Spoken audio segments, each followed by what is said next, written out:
सैनिक एकदम रुक्मणी का ही बखान करने लगे। अरे गजब की क्या बात भैया, आज तक ऐसी सुंदरता हमने कबू ना देखी। उनके सौंदर्य का वर्णन कर रहे हैं। अरे देख भाई, अरे तुम सौंदर्य देख रहा हो, बाल नहीं देखते कैसे घुघराले बाल हैं। जितना श्रृंगार है उनका, जितना स्वरूप है, सारे स्वरूपों का श्रृंगारों का वर्णन करते हुए जितने सैनिक थे सब विमोहित हो रहे हैं।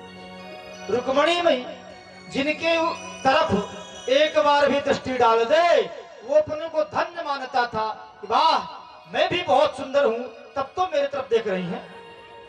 इस प्रकार से रुक्मणी जी अपने चांचल्य चपल चितवन से सबका मन मोहित करती हुई आगे जा रही हैं और मन में घबरा रही हैं, न जाने किस तरफ छिपा होगा, कहां होगा, कैसे होगा, महाराज मुझको पहचाने कि नहीं।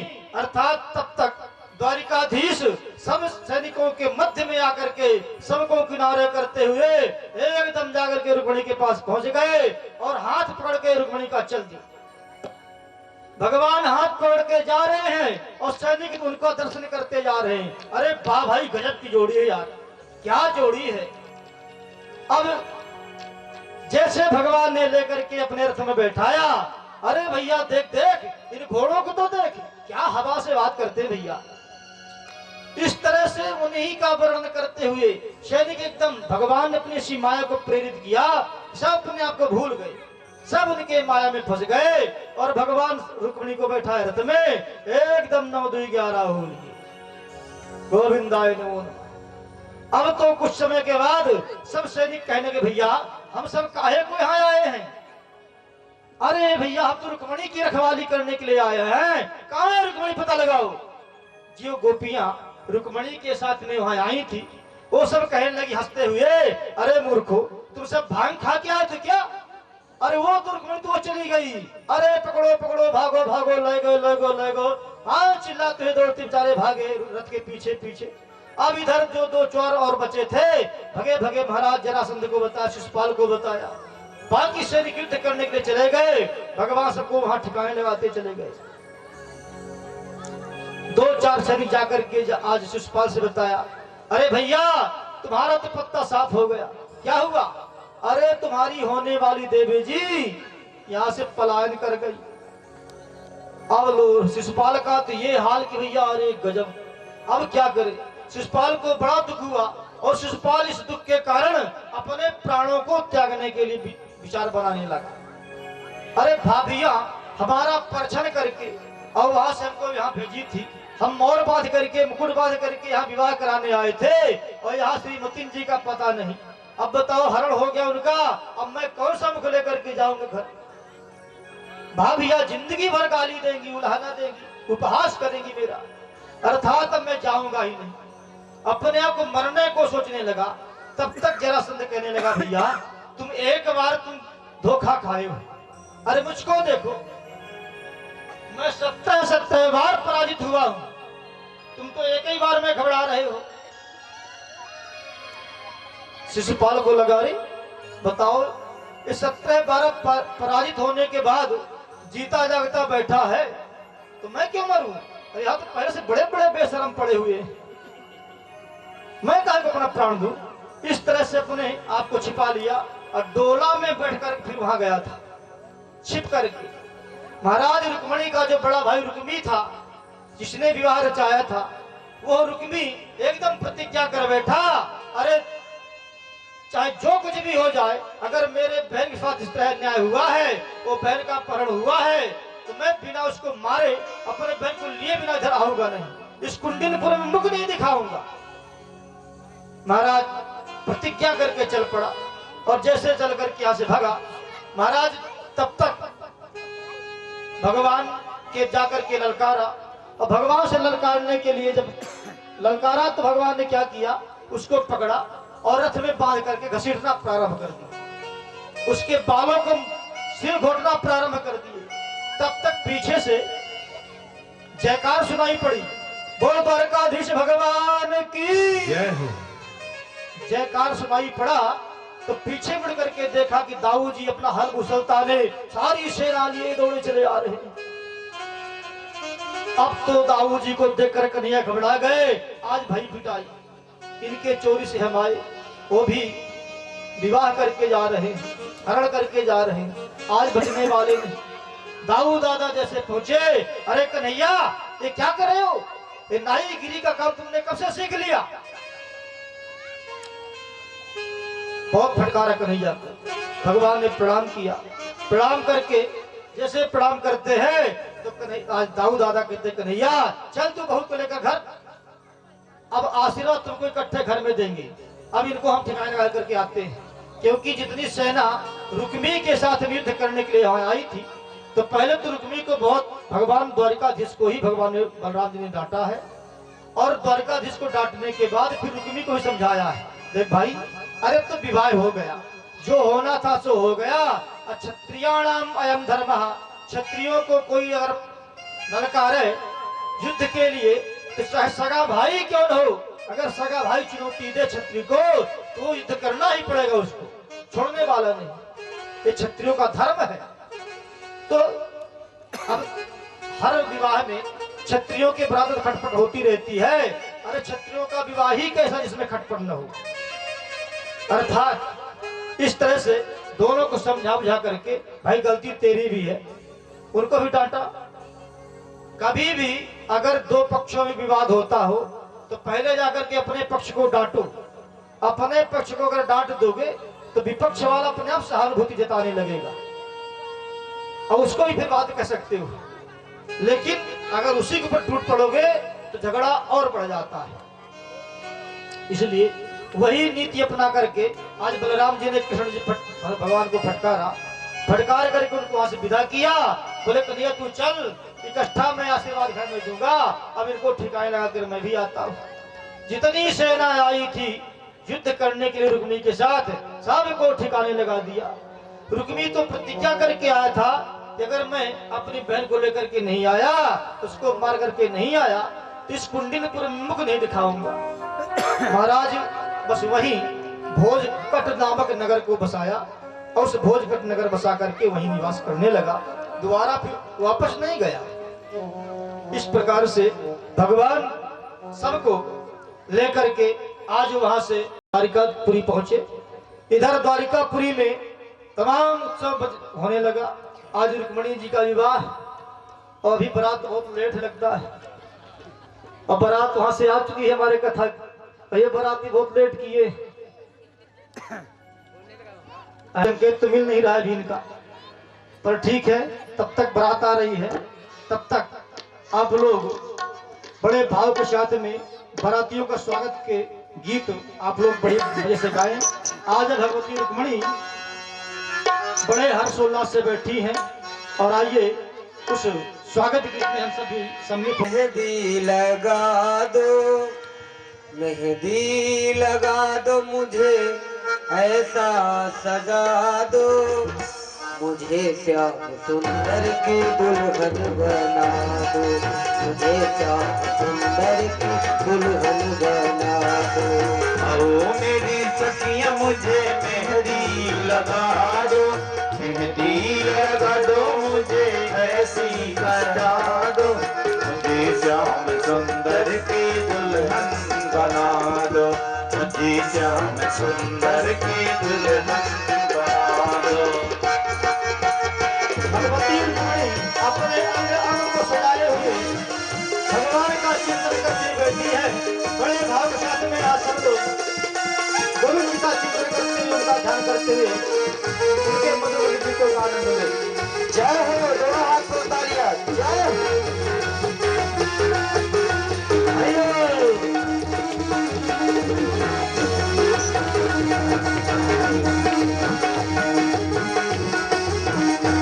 अरे बारात आ रही भैया।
गब्बरू मारे हाई मुंडे पागल हो गए ने तेरे गिन गिन लगदे हुलारे हाय नखरा तेरा नी हाय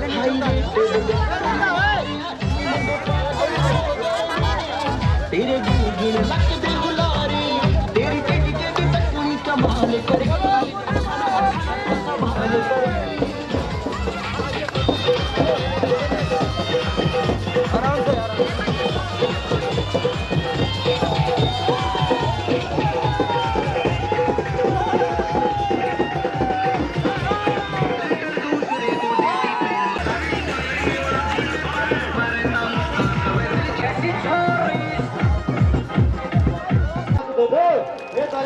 सामने विराजमान हो रहे हैं। आइए बड़े भाग साथ में हम सब मिलकर के आज द्वारकाधीश के उस विवाह उत्सव में हम सब सम्मिलित होते हैं। भगवती रुक्मणी को अब वहां से लाया जाए, सखियों के समाप्त होकर के अभी आप सबके सामने भगवती रुक्मणी भी आ रही है, अर्थात बड़े श्रम भगवान द्वारकाधीश का विवाह उत्सव अभी आप सब देखेंगे।